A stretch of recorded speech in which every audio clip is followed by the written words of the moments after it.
This is part 2 of the Winter Soldier build. Last time I made the arm out of foam and got as far as this. Both pieces done, ready to paint. Almost ready to paint. I mentioned in the last video that when you have this on, when you move your arm in certain ways, like this for example, it's coming away from my body, and I want to solve that. So I'm going to try and put a bit of elastic on it. And I have this. And this is a waistband for an old pair of tights. Now why have I cut waistbands off of tights? Well, you'll see that toward the end of the video when we do the mask. So I've used other parts of the tights for various other things. Let's just neaten this up a little bit. Right, that's a bit better. And I want to rough that up a bit. Get the old cheese grater file again. Right, now where do I need to have that strap? Right, it'll go under my arm, I suppose, on this side. So I think the higher up, the better. So about here. Up here. Just here and here. If I can mark that with something, and I'll know where to do it. Okay. Fuck that seam. We'll stick the first bit on the back. First of all.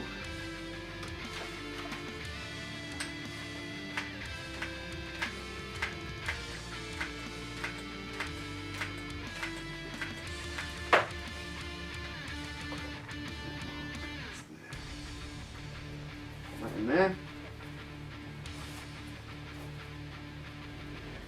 Well, that should do it.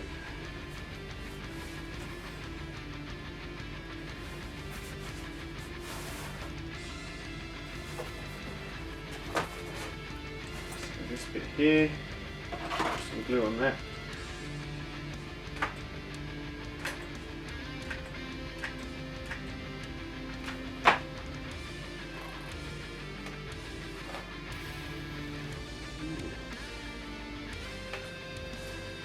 How does one put this on? Like that and over the head? Yeah, you have to be in it, and then my arm should hopefully really go through that. Look in the old mirror. Yes, very good indeed. Now that doesn't come away from my body now. That is very good. Good solution to the problem. So that's that done. Simple. Help me. Jesus Christ.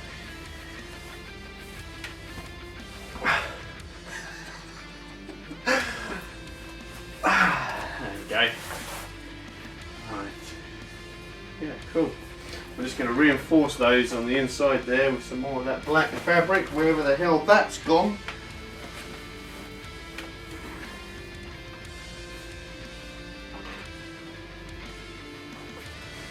Cheese grate on it again.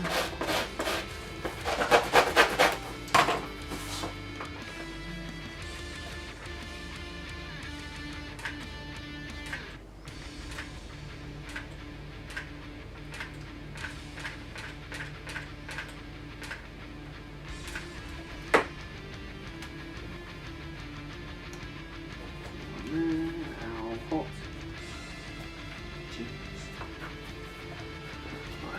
That should keep that in there a bit better. I'm going to do the same to the other side, and then we are actually ready to paint this bad boy. And here I am painting. And what kind of paint am I using? Well, I'll tell you what I'm not using. I'm not using Tulip Puffy paint, which is a 3D fabric paint that you use for, well, that's what I use for on my Spider-Man suit. I thought it might work pretty well because as it's a latex based paint, it flexed with the foam, and it did flex with the foam. It was really good. Only problem was it started to peel away in certain areas after a bit of bending, it'd come away from the foam, and then you have a little area comes away, and then that catches on something and becomes a big problem when a massive chunk then comes off. So, binned that idea. I then tried mixing latex with acrylic paint to see if I could alter the consistency and stuff. Apply that and have more luck. Nope, same problem. Even tried it in thin, really thin consistency to see if the foam would actually absorb it. But where this is closed cell foam, it was having none of it. So any latex type of paint is out the window, which didn't really leave me with much. I tried brushing on acrylic paint straight out of the tube. That just cracked as the foam bent, and then as the pieces cracked, they flaked off. So then I'm now using this. And what is this? This is solvent-based car paint. This is what you use for painting your car, and it's fantastic. This is Ford Moon Dust Silver, so it's a metallic paint. And this is meant to be thinned down and put through a compressor, but I'm brushing it on by hand because I want to make sure it goes on as thick as I can get it, and I can get in all these little nooks and crannies, and I can proper smush it into the foam to hopefully get it in to all of the tiny little holes in the surface of the paint. Whereas if it's a sprayed on dusting, it's just going to coat the surface. I'm pushing down quite hard with the bristles of this brush to proper embed this paint into the foam, and hopefully it won't all flake away. The test piece I'd done has held up pretty well, because this isn't going to be just a costume that I walk about in. I'm going to do some choreographed fight scenes with Captain America and Spider-Man and those kind of guys, so as I'm the bad guy, I'm going to be chucked about a bit, and I want the arm to be able to withstand that, so it needs to be hard wearing. So yeah, it's taken quite a while to paint. Why am I using such a tiny brush? Surely I've got a bigger brush. I have, but that big brush can't get into all these little detail lines we spent so long making. So the first coat of paint is going to be put on with this teeny brush, just to get into all those little gaps I've made. That'll probably only take one coat, because even if they're slightly darker than the rest of the arm, then that's okay, it helps them stand out a bit. And then the second coat, and maybe even a third coat, will be done just with the big brush. I might even spray on the next couple of coats, because that'll give it a nice even finish. And the surface has already been primed like I'm doing now with this first coat of paint. So yeah, I'm going to sit here doing this for God knows how long, and when I've done the upper arm, I'll be back. So that's the first coat of paint on there, and is now dry. It's a nice light colour, nice silvery colour, but it's not very reflective yet. I'm hoping as I build up the layers and it starts to flatten out this surface, because you can still see that it's foam and that it's got loads of tiny little holes in it, which is what's breaking up the reflectiveness of the surface there. The more layers I put on, the more smooth it's going to become, the more shiny it's going to become, especially if I put something like a lacquer or some sort of wax on top of it afterwards. So I'm going to put some more paint on this now and leave that to dry for another couple of hours. Okay, so that's the arm now painted again and drying. So now I've got nothing to do really, I'm just sitting here twiddling my thumbs. Thumbs, or one thumb at least. Needs to be a robot hand, doesn't it? Totally forgot. So, what am I going to use? I'm going to do exactly what I did when I did my Terminator costume. I'm going to take a glove, or that one, the left glove. This is a gardening glove. This came in a set of two. I used the black ones for something else. Can't remember what, but yeah, I used the black ones for something else. And I used the black ones for a war machine actually. And now I'm left with this one, nice grey glove, and on top of that I'm going to put my weightlifting glove. This will give me the look I need. Almost. There we go. Simple. That's nearly there. Just that these fingers don't look very metally. So what I'm going to do is make them look a little bit more like robot fingers and not like I've just got two pairs of gloves on. So I could take some of this thin foam again, cut off sections to make robot segments of my fingers like I've done with my Iron Man glove. Only problem with that is, will be the ends of my fingers will be fatter than the bottom parts of my fingers that wouldn't have anything on and look a bit silly. So instead of doing that, I'm going to take some electrical tape and do exactly what I did with my Terminator glove, and that is use it to put round the glove tips and each finger section, leaving a little gap in between each one so I can still bend my fingers. Then after they're taped up, a bit of silver paint, and done, robot hand.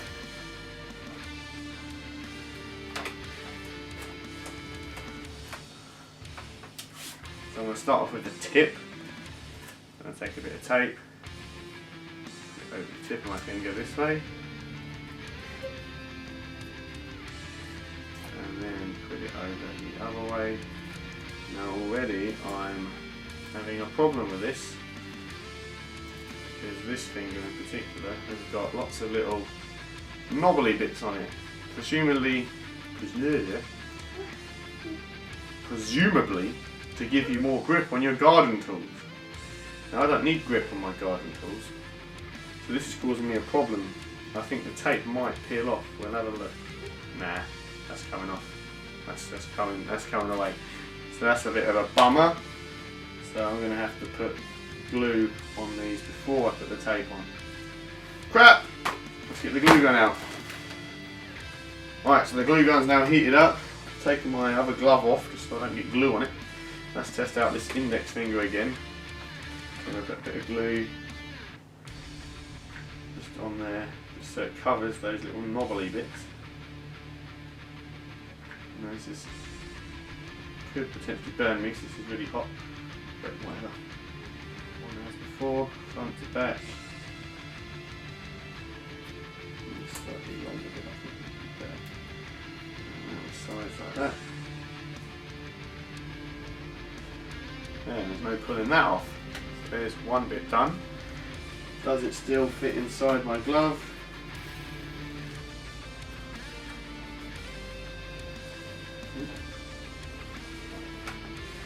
Yes, it does. There's one done. Going to do the same for this bit here, and then the rest of the fingers.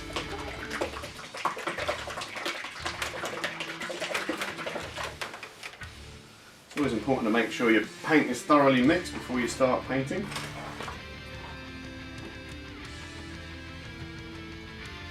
Right. You wrap your brushes in something like cling film, it stops them from drying out and you can use them again. So it saves brushes, saves money, it's all good.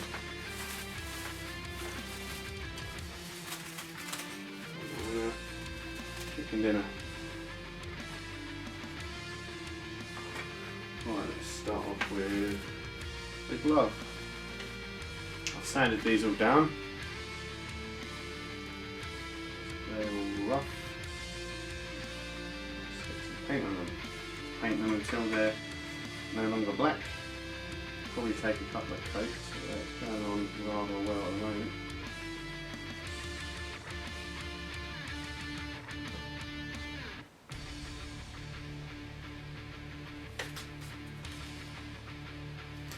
Well, it's the fingertips done.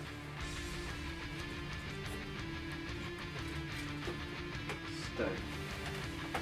Right, let's put another coat of paint onto these.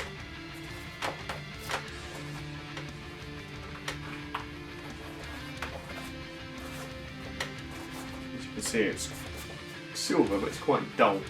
I'm hoping the more paint I put on, the smoother I'm going to be able to get it, and if I don't, I should be able to sand it and take some of it back to give it a nice smooth finish, which will then make it more glossy, I hope. Again, I know I'm not going to get chrome, but I do want it to look pretty metally. Yeah, that's a proper word. And shiny.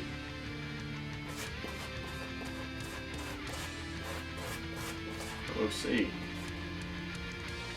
So now outside with a spray gun and compressor, put some more paint on these. And the spray gun will put that on there nice and flat, which should eliminate any brush strokes.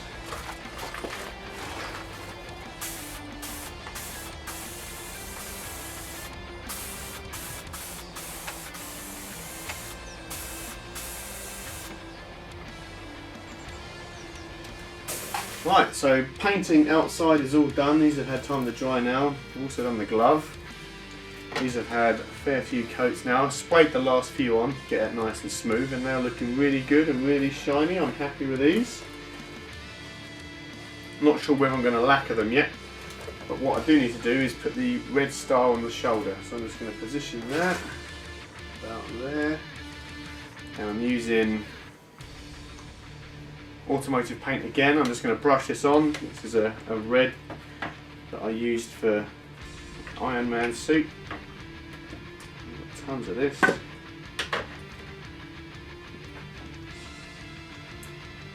look at that. Nice and shiny. It's a pearlescent red, this is.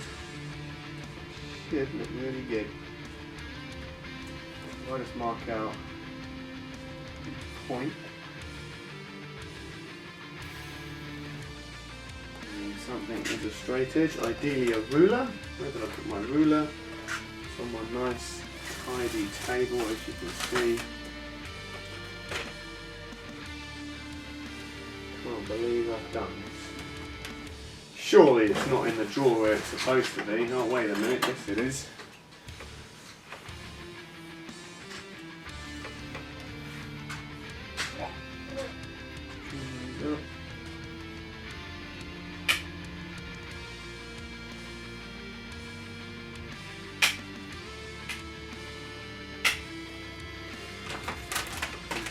White. Get the paint off of my ruler, dry wipe so it's not wet anymore, and then mark the next line. And there's the star. The lines are nice and straight as I use the ruler. I'm now just going to use my red paint to fill that in. So that's done.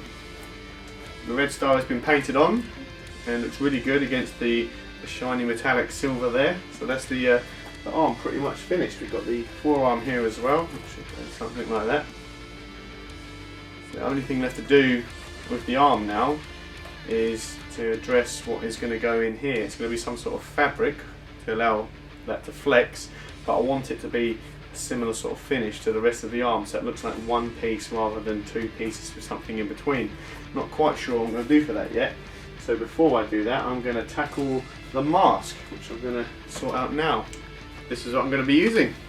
So this is an airsoft mask, airsoft goggles. I've got a balaclava on underneath, and this was a wig that came down to about here until I went into a hairdresser's and asked them to cut my hair for me.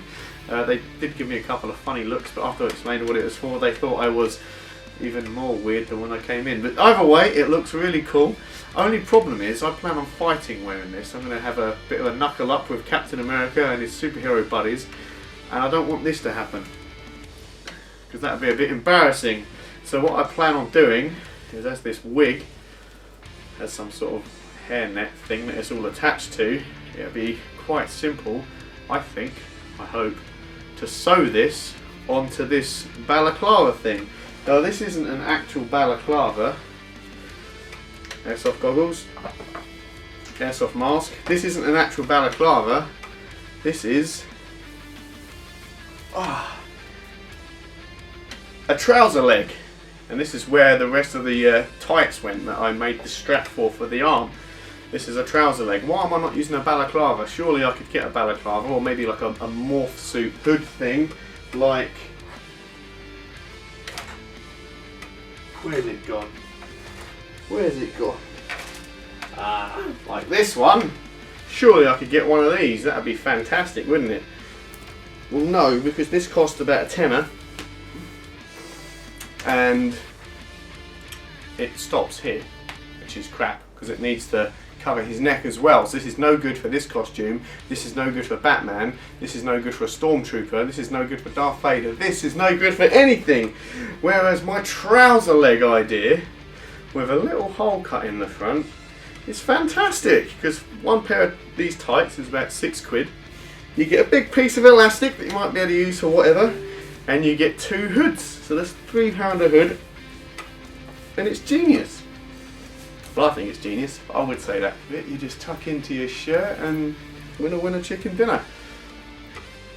Simple but effective. So I'm going to now position this onto my hood, and then do my most fun, exciting task of all, which is painstakingly by hand sew this onto the hood.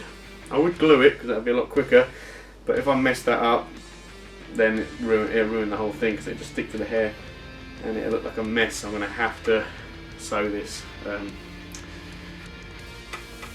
Yay, fun times.